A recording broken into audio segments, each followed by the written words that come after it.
slowly begin to open up your eyes.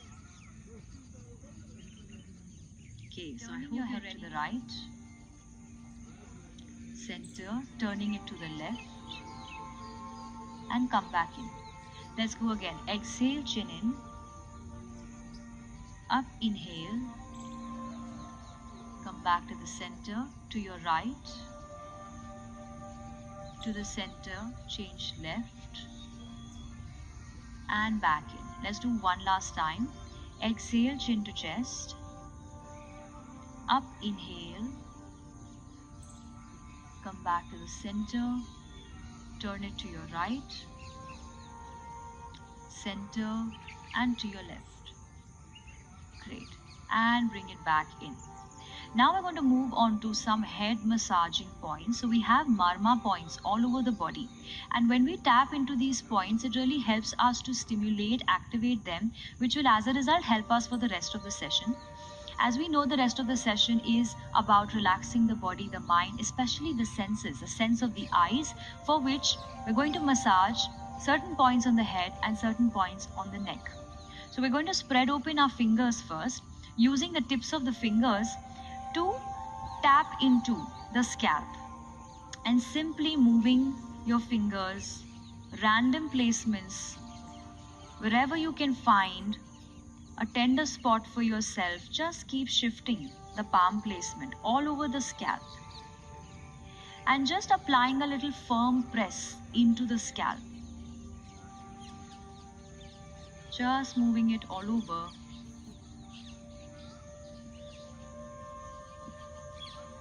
Going all the way from the back to the front, the top, the sides. Tapping into the points that we have on our scalp. This is also a great thing for you to do in between work, in between desk work. If you're going through a headache or just very dull and lethargic, great to tap and activate these points that are all over our scalp. Okay, let's go one last round. Moving over the scalp, applying a firm press.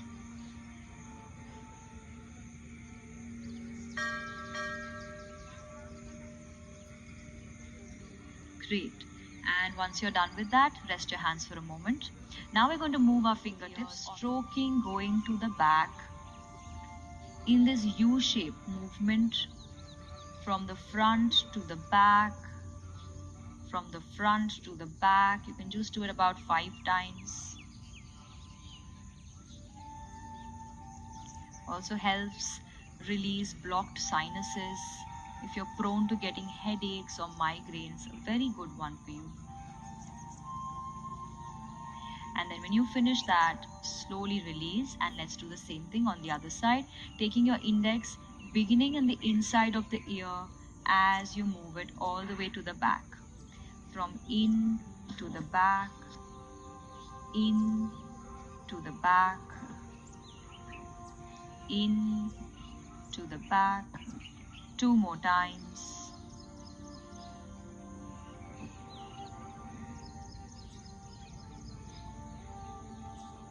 And once you finish with that, slowly release. Now, we're going to move on to some points on the neck now. From here, we're going to go for sideways stroking, diagonally moving the hands, but this one is not where you're going to press. You're going to very lightly place the index or the edge of the index finger and stroking from one end coming to the center. Lightly pressing, lightly pressing. It works as a lymphatic drainage as you get the movement or the lymph draining down towards the duct, which is right here. Great to clear out toxins in the body. And press it in.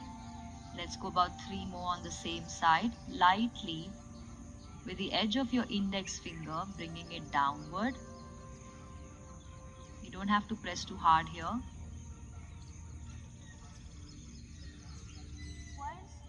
And then move into child's pose. So are you ready? We're going to move into Shashangasana here. Coming in a kneeling position, Hips and knees stacked one over the other. Now take your hands to the sides, bending the elbows. Crown of the head on the mat. Place it close to your knees. Don't go too far. And then from here, extend your hands to the legs. Hold with an inside grip. Slightly push your weight forward and let's stay here.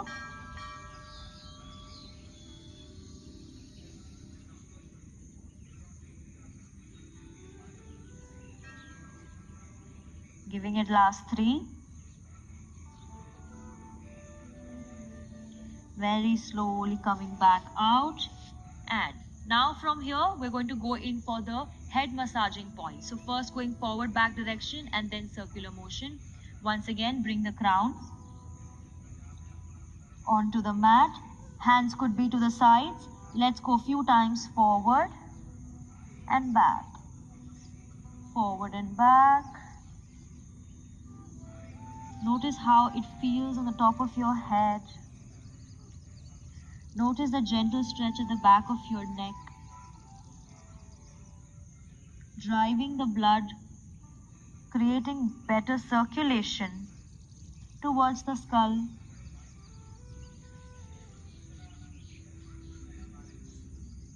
And then now let's move in for some clockwise circles here. Going for 3 circles clockwise.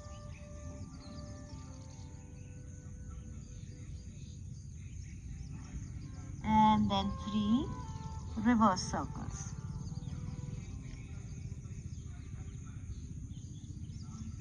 Completing your last round.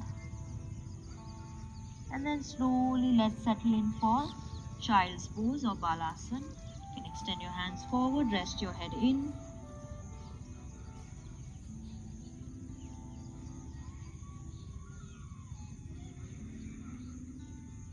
Giving it few easy breaths. Allowing the arm to extend at shoulder level or chest level, where you should be able to see the tip of your thumb at your eye level, so that your head and neck do not move. Once you've extended your arm, continue to gaze at the tip of your thumb. Make sure arm shoulder is not tensing too much. Keeping your gaze sharp on the tip of your thumb. Try not to blink your eyes. And now you want to look at the background behind your thumb. So that now the thumb is blurred, but the background is clear. A long-sighted vision looking at the background. Then shifting the gaze back to the tip of the thumb so the background is blurred. Only gazing at the tip of the thumb. We'll do this one more time. Gazing at the backdrop behind your thumb. Let the thumb be blurred, staring at the backdrop. Try not to blink your eyes.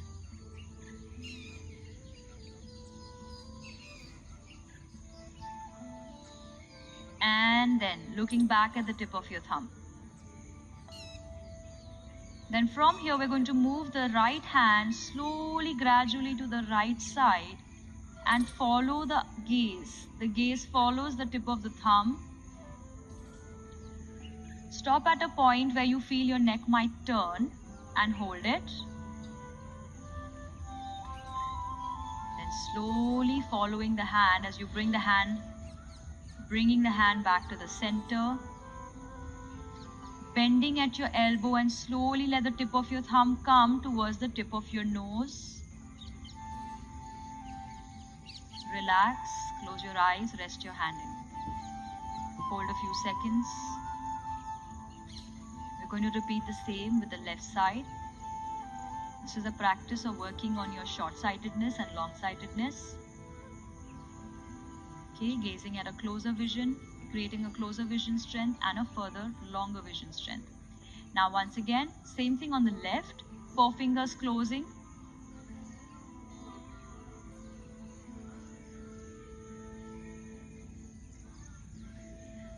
Four fingers closing. Let's extend the hand open, keeping the arm at shoulder chest level. Gazing at the tip of the thumb. Keep your arm easy, do not tense too much. Continue to gaze at the tip of your thumb.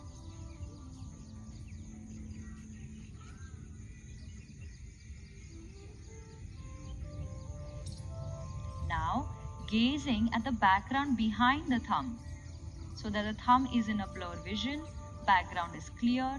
Hold.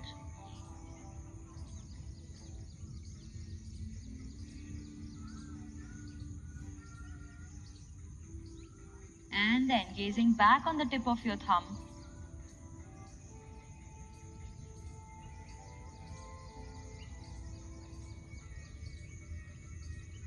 Then once again, gazing at the backdrop. Let the thumb be blurred. And gazing back on the tip of the thumb. Now from here, we're going to move the left arm very slowly to the left side. Carefully, only to the point where your head will not turn, and stay gazing with the corner of your eyes. And slowly bringing the hand back to the center, letting the thumb come towards the tip of your nose.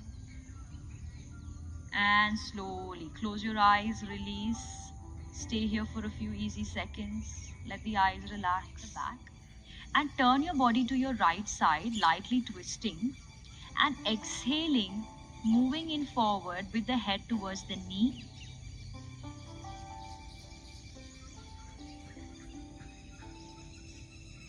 Inhale and slowly come back up. Tilt and turn to the other side. Exhaling, head down towards the knee.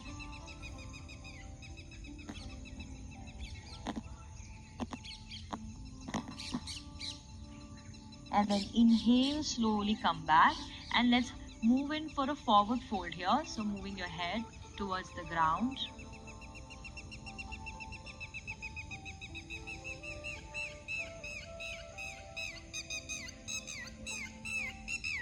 And inhaling, slowly bring the body coming back up. Great. Now the next one we're going to go in for is known as Agni Stambhasan, which is again a forward fold. Looks very similar to your Sukhasana, but here check. We're going to first place the lower leg coming in this L shape or a right angle, making sure that you have your hip, knee ankle aligned, and taking the other leg. So I'm taking my right foot on top of the left knee. So the ankle is coming right here on the knee, and this way similarly I have the knee and the ankle aligned. So once you have the ankle and the knee nicely stacked up, making sure that you have both the shin, the legs stacked one over the other. So Agni Stambhasan or the fire log pose. We're going to now move into a forward fold. If you're unable to keep your legs stacked this way, it's fine if you would like to take it a little behind. Alright, so gently adding your palm onto the leg and moving forward with the trunk, moving from the hip hinge, folding in, and then allowing your arm to extend forward. Now you could be here with just one hand and the other pressing down the leg, or if you're ready to let go, then both hands can move forward and let your head lower in, holding a few easy breaths here.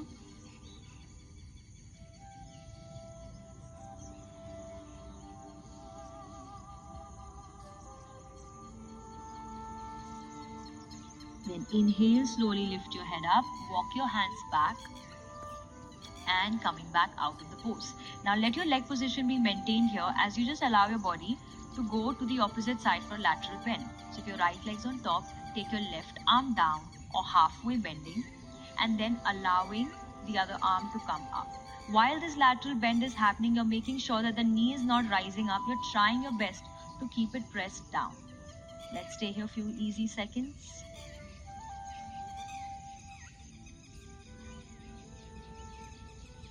And then inhale, slowly coming back up, and now we will change.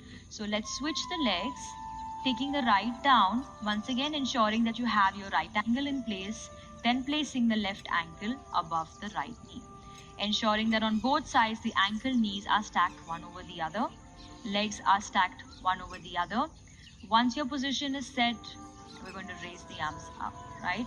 So quite a nice hip opening posture, which allows to open your outer hips, your glutes. Exhale. See if you need to add one hand onto the leg, you may do that as well. Check how you'd like to place your hands, one up and one down, or both reaching for the ground. Keep the fold only coming in from the hip hinge. If you feel you have come close to the ground, then you may lower the head in. Being here a few easy seconds.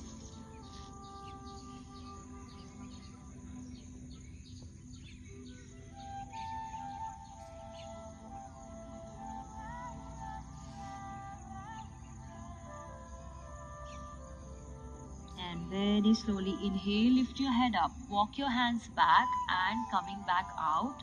Now let's go laterally bending to the other side, taking your right hand down as you allow the other hand to come up.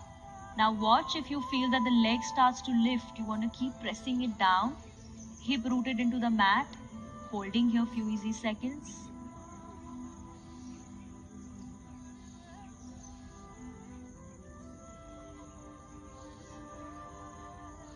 And inhaling, slowly release and come back up. Great. Now from here, we're going to take the left heel in towards the groin and open up the right leg out to the side as we go for Parivritta Janushirshasana. So just check the opening of your leg. Should feel a little L shape or a tick mark shape in your leg position. Once that is set, then we want to check that the feet are active and we're going to simply just bend to the side of the open leg.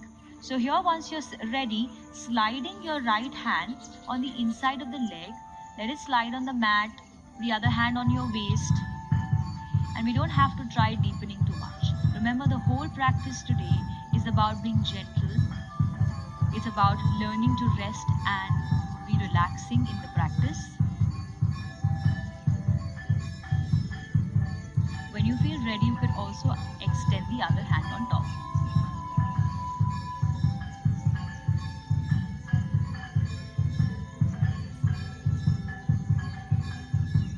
And slowly release and come back out. Great.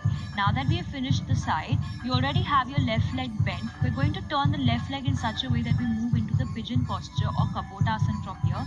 So let's roll that right leg, shift around the left and rotating from your hip. As you bring your forearms down and come into the pigeon here, breathe. If you feel comfortable, open your arms out to the sides and rest your head on the arms.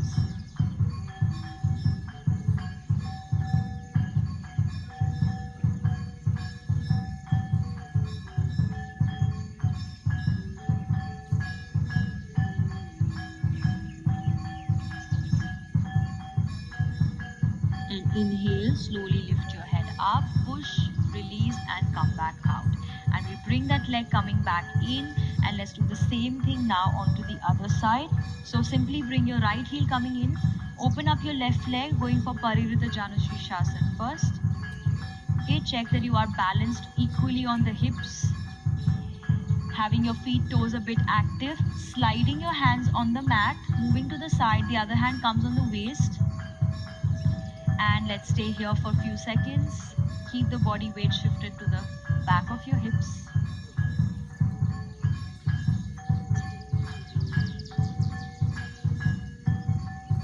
And then if you feel ready, add the hand on top.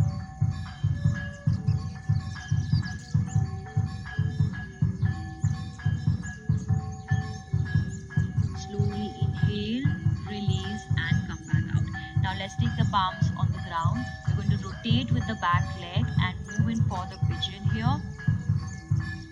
So adjust your back leg, straighten it out and start to bring your body down. Turning the elbows out. Resting your forehead on the back of your hands.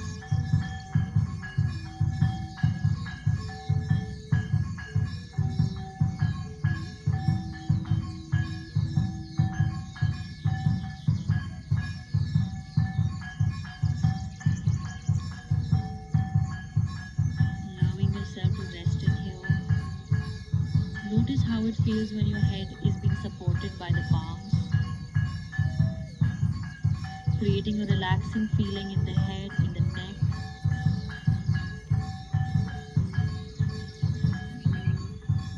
And then inhale, slowly press, lift and come back out. Great. Now as you come back out, you can bring that leg out in the front as we now move for Janushirshasana or the forward fold.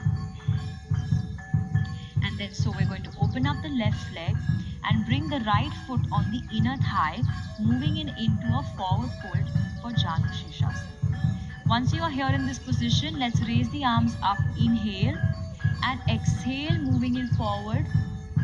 Lengthen, reaching ahead. Holding onto the foot, allow the elbows to bend out, looking to your toes. Or you could simply let your hands be rested on the mat as well and slightly lower the head in. Once you've decided how you're holding the position, you may close your eyes and be here. Keep the head neck slightly relaxed. Let the breath be soft and easy. Remember, we're trying to be soft. We want to relax, not push.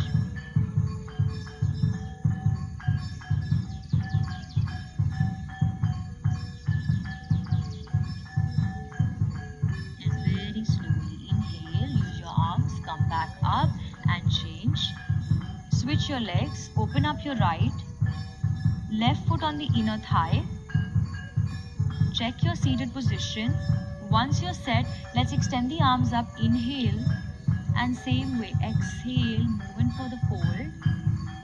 See where your hands are getting to the foot or to the mat.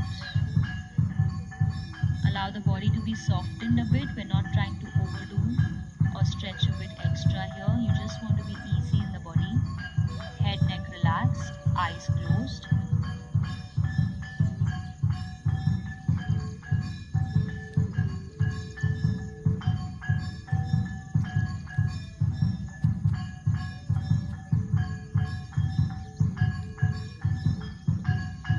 And then slowly inhale, release, open up and come back out.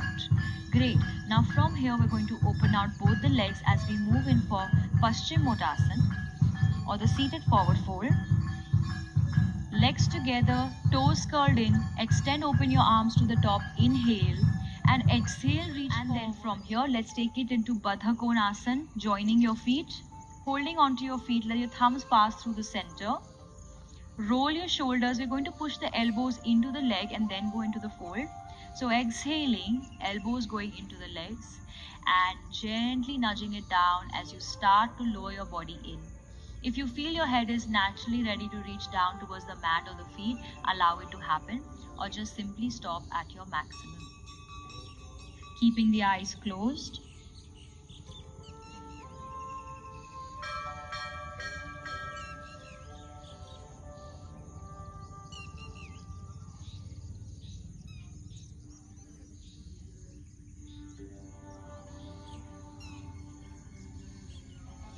And slowly inhale, release and come back out of here. Allow the legs to come in. We're going to go for the last and the final posture, that is Adho Mukha Svanasana or the downward facing dog. Spread your fingers, push your hip up. Now downward dog also happens to be a semi-inversion where we allow the blood to rush towards the head, neck, shoulders, upper spine, the arms, promoting good circulation in this part of the body. If you notice, all the asana practices that we did right now were aimed at releasing tension in the upper part of the body. The upper part of the body is also connected to the sense of the eyes, promoting better vision and promoting relaxation. Let's spend the last 5.